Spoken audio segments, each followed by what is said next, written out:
the World Health Organization has been attempting to finalize alterations to their pandemic preparedness plan that involve absolutely tyrannical surrender of sovereignty, that they have been plotting to allow anything at all to be declared a public health emergency, and then on the basis that something is a public health emergency, to erode our ability to discuss things in public, to mandate treatments, including gene therapy. It's a really frightening set of provisions. Yep. But here's the important part. I have been getting murmurs that actually we are having an effect, and that the pandemic preparedness measures, which were hurtling towards ratification in, I believe, May of this year, are actually faltering. This stuff was designed not to be read. We were supposed to all think it was too bureaucratic. COVID's in the past, not paying attention. And because several people, including maybe most especially Meryl Nass, have been cracking these changes and calling attention of other COVID dissidents to it, we've picked up this story. Anyway, it is now faltering. So, Zach, will you show that Guardian article? So here we're showing the Guardian on, I believe, the 22nd of January. Global pandemic agreement at risk of falling apart, WHO warns. And then I'm going to keep reading if it's big enough for me to see from here. Can you scroll a little bit? Yeah, would you do that? It says, plans for a global pandemic preparedness agreement risk falling apart amid wrangling and disinformation, according to the chief of the World Health Organization, who has warned that future generations, quote, may not forgive us. Now, that is an interesting claim that we should come back to.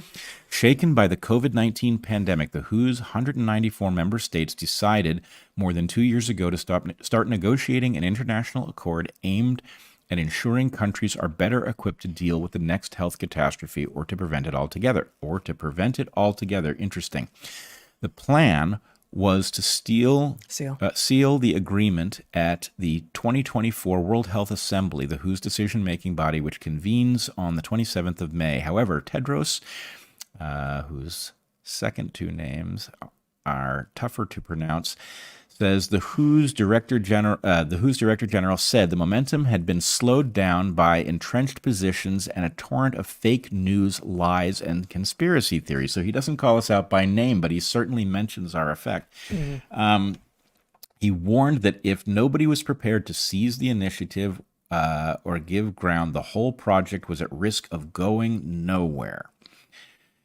Okay, Tedros told the WHO's executive board in Geneva on Monday, time is very short, and there are several outstanding issues that remain to be resolved, et cetera, et cetera. So, anyway, the point is, we are not... the paragraph that I see, Tedros said claims that the accord would cede sovereignty to the WHO or give it the power to impose lockdowns and vaccine mandates were, quote, completely false. We spent a fair bit of time. I went through one of those documents very, very, in a very detailed way, and we talked about what was in it. And what he's said there is completely false.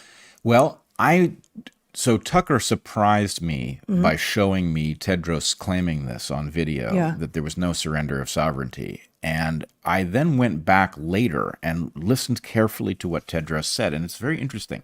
His claim was based on the fact that we live in countries in which we are represented and that they are surrendering. You've already ceded your sovereignty. Well, we talked about this, actually. We talked about this right. On our last live stream, I think. Like, you've already, you live in a representative democracy. We've just taken over the reins. Your representatives have ceded your sovereignty to us. Right. But here's the crazy part.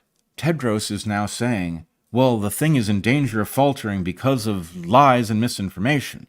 When in that clip, what he said was, you have to get your representatives not to do this if you don't want your sovereignty eroded. That basically your representatives are your mechanism for deciding what you do and don't want to do. And now he's complaining about the fact that that's what we've done. Right? We have exerted pressure on our representatives. They're not interested in signing up for this. That is our sovereignty. And he doesn't think it's legitimate. So anyway, it's a fascinating topic. But really my overarching point in showing that is we are supposed to, part of the fifth generation warfare stuff is that we are supposed to feel powerless. we're not powerless. We're talking about a small number of people raising the alarm amongst large audiences using the tools of the internet, using Twitter and Rumble and the various tools that we are allowed to use to spread the word. And the fact is, people do care. They are paying attention, and we have to keep fighting. Now, one last caution. When you get on the scale and you see a number that you like, it's not a sign that you should start eating more and not exercise. It's a sign that you should keep going, right? So the point is, this is good news. If we have to fully derail that treaty, right? We cannot say, oh, phew, it's over. For one thing, these people don't take no for an answer. And if they can't do it through the World Health Organization, they'll do it some other way. So we have to be vigilant. And when we get Goliath back on his heels, we have to keep going. So that's the message here, is we are having success. We are not supposed to know that. But having discovered that we have power, we need to exert it and drive the tyrants back into their cave.